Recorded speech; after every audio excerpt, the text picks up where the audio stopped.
Hello and welcome to Victor George YouTube, and today I'm going to give you a beginner's version of an airbrush system for dyeing your leatherwork. This is not a tutorial, it's just to show someone who maybe has never seen this used in leatherwork, so it's going to be at that level. I am no expert, but the learning curve is rather simple. Even if you have a airbrush system that's fairly inexpensive, like this one from Harbor Freight. It's a central pneumatic. I think I give somewhere in the area of $85 for it, you know, with coupons or on sale or whatever it was. It wasn't very expensive. So anyway, again, I'm just going to demonstrate how I use it. I'm going to show you a silhouetting technique that I like to use. And with that, let's go ahead and get started. Let's go ahead and show the basics here on how I use this airbrush system. And so once everything is charged and ready to go, power is on, I take my bottle of dye and I compress fit it onto that nozzle, and now it's ready to go. And the most simplest explanation for overall coverage is to push the button down, starts the airflow, and then push back, and that gets the dye flowing. And it's as simple as that. So let's go ahead and just cover this sheath real quick. It's just like you paint over it. You don't hold it over the sheath. You spray across the sheath. And I'm going to try to show quickly how I do this. So push down, push back. And as you can see, you can get whatever shade you want on the initial pass. And then just cross the sheath over.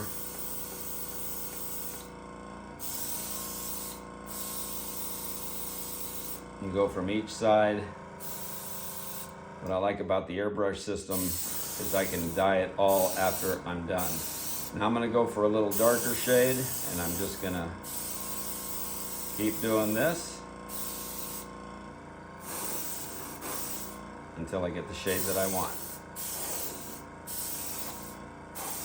Once I get the shade, then I'm going to just take this and go along the edge.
Hardware I'll wipe off later.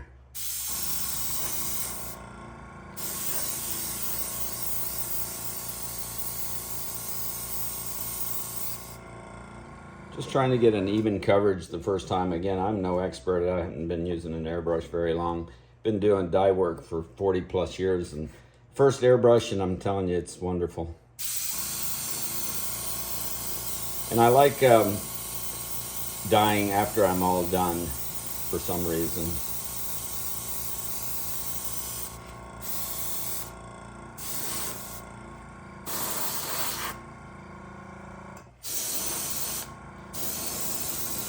And the closer you get and the more intense dye in a certain area will give you different shades.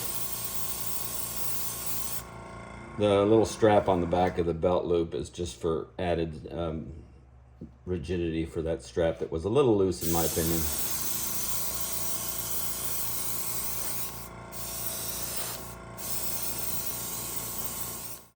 So I got the basic dye color, and literally that's dry already. Now I'm going to go over and I'm just going to work on the edge a little bit closer and a little bit darker.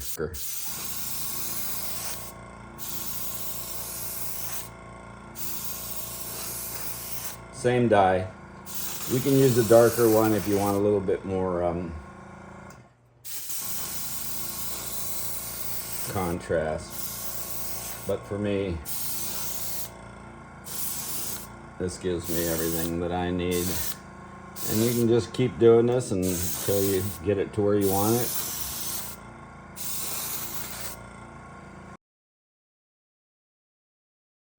All right, this is silhouetting. It's a pretty simple process. In this case, I just use a metal Thunderbird that I found somewhere. And like any other stencil, you want to hold it down onto your project. Again, this is just a sample. I didn't have a sheath in the correct stage to show you this, but it's usually done on the front face of the sheath. I think I might have a picture pulled up here shortly to show you. Anyway, here we go.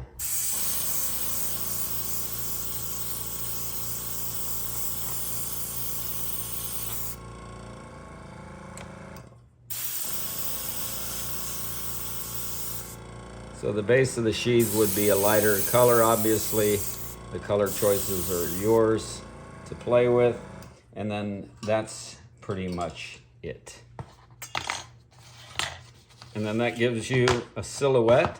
And visualize that, if you would, on the face of a sheath.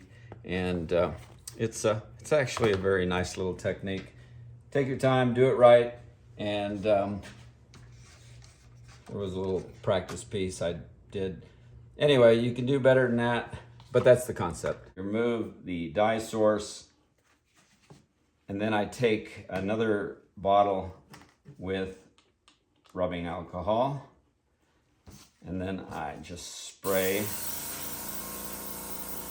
As you can see, the dye is pretty much thinning out. And then once I do that, I remove the nozzle